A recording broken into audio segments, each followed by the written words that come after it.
अस्सलामुअलैकुम व्यूअर्स, कैसे हैं आप।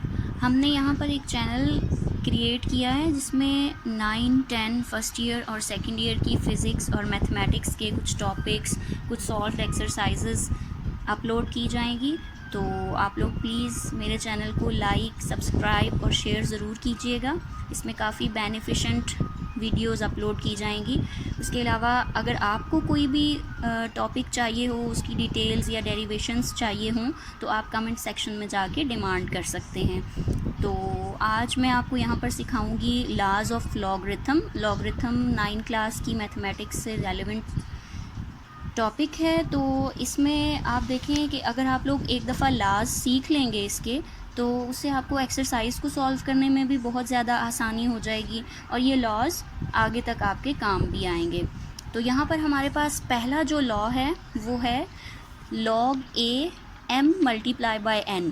यानी अगर कोई से दो नंबर्स मल्टीप्लाई हो रहे हों और उनके ऊपर log अप्लाई किया जाए तो वो किस तरह से ओपन होता है, log of first number plus log of second number. यहाँ पे जनरलाइज करने के लिए हमने m और n शो किया है। m और n की जगह पर कोई भी नंबर हो सकता है जी। तो हम सबसे पहले लेट कर लेंगे कि हमारे पास जो log a m, a इसमें बेस है और m हमारे पास नंबर है, ठीक है। log a base m is equal to x, ये हमने ख़ुद से अपने पास लेट किया है।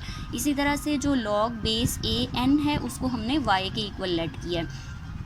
अच्छा, इससे पहले आपको एक चीज़ छोटी सी सिखा दूं कि log a x is equal to y, ये हमारे पास होती है लॉगरिथमिक फॉर्म। और जो हम इसको चेंज करके लिखेंगे एक्सपोनेंशियल फॉर्म में, वो हम कैसे लिखेंगे, आपके पास जो log की बेस होती है उसको आपने नॉर्मल नंबर की जगह पर लिख लेना है और इक्वल की दूसरी साइड पर जो भी नंबर होगा उसको आपने एक्सपोनेंट या पावर की फॉर्म में लिख लेना है। यानी बेस वाला जो नंबर है वो यहाँ पर आ जाएगा और जो इक्वल की दूसरी साइड पे नंबर है वो उसकी एक्सपोनेंट फॉर्म में आ जाएगा या पावर में आ जाएगा। और जिस नंबर के ऊपर आप log अप्लाई कर रहे थे, मिसाल के तौर पे यहाँ पे x के ऊपर अप्लाई हुआ है, तो वो इक्वल की दूसरी साइड पे चला जाएगा। ये आपके पास आ गई लॉगरिथमिक फॉर्म और ये आपके पास आ गई एक्सपोनेंशियल फॉर्म। इन्हीं दो फॉर्म्स को हमने सामने रखते हुए log के सारे लॉज जो हैं उनको सॉल्व कर लेना है।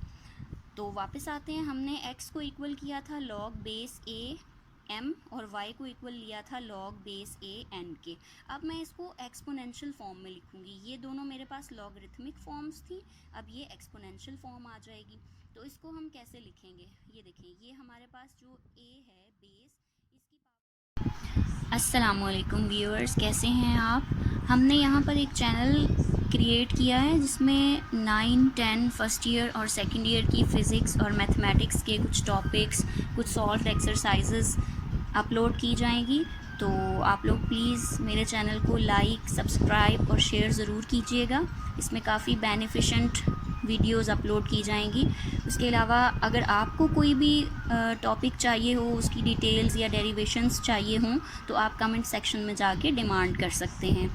तो आज मैं आपको यहाँ पर सिखाऊंगी laws of logarithm. Logarithm 9 class की मैथमेटिक्स से रेलेवेंट टॉपिक है। तो इसमें आप देखें कि अगर आप लोग एक दफ़ा लॉज सीख लेंगे इसके, तो उससे आपको एक्सरसाइज को सॉल्व करने में भी बहुत ज़्यादा आसानी हो जाएगी और ये लॉज आगे तक आपके काम भी आएंगे।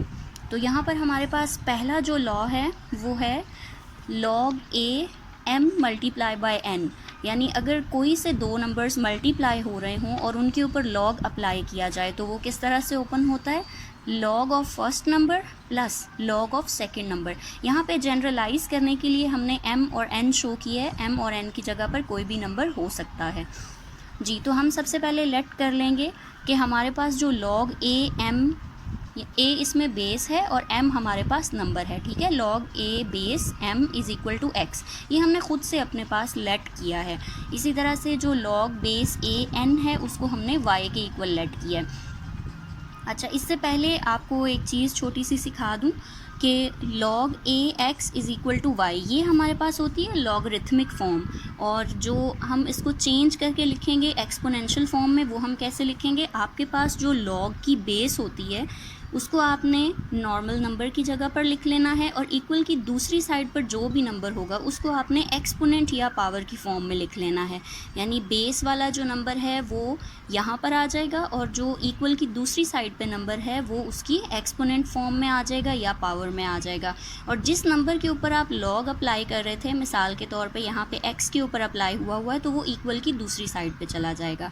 ये आपके पास आ गई लॉगरिथमिक फॉर्म और ये आपके पास आ गई एक्सपोनेंशियल फॉर्म। इन्हीं दो फॉर्म्स को हमने सामने रखते हुए लॉग के सारे लॉज जो हैं उनको सॉल्व कर लेना है। तो वापस आते हैं, हमने x को इक्वल किया था लॉग बेस a m और y को इक्वल लिया था लॉग बेस a n के। अब मैं इसको एक्सपोनेंशियल फॉर्म में लिखूंगी। ये दोनों मेरे पास लॉगरिथमिक फॉर्म्स थी, अब ये एक्सपोनेंशियल फॉर्म आ जाएगी। तो इसको हम कैसे लिखेंगे, ये देखें, ये हमारे पास जो a है बेस, इसकी पावर जो कि इक्वल की दूसरी साइड का नंबर था, और यहाँ पर जिस नंबर के ऊपर लॉग अप्लाई हो रहा था वो यहाँ पर आ जाएगा। तो यूँ ये हमारे पास बन जाएगा a raise to power x is equal to m। Same like इस पे भी हम इसी तरह एक्सपोनेंशियल फॉर्म अप्लाई कर देंगे, a raise to power y is equal to n।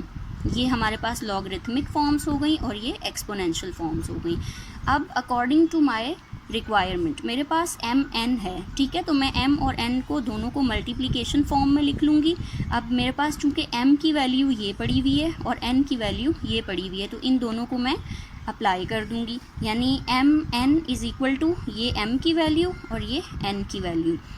अच्छा, जब बेसिस सेम हों और पावर्स डिफरेंट हों तो फिर पावर्स को हम ऐड कर लेते हैं, a raise to power x plus y. अब मैं इसकी साइड चेंज करके लिख रही हूँ जिससे कोई फ़र्क नहीं पड़ता, a raise to power x plus y is equal to m n। अब ये हमारे पास एक्सपोनेंशियल फॉर्म है, इसको मैं कन्वर्ट करने जा रही हूँ लॉगरिथमिक फॉर्म में।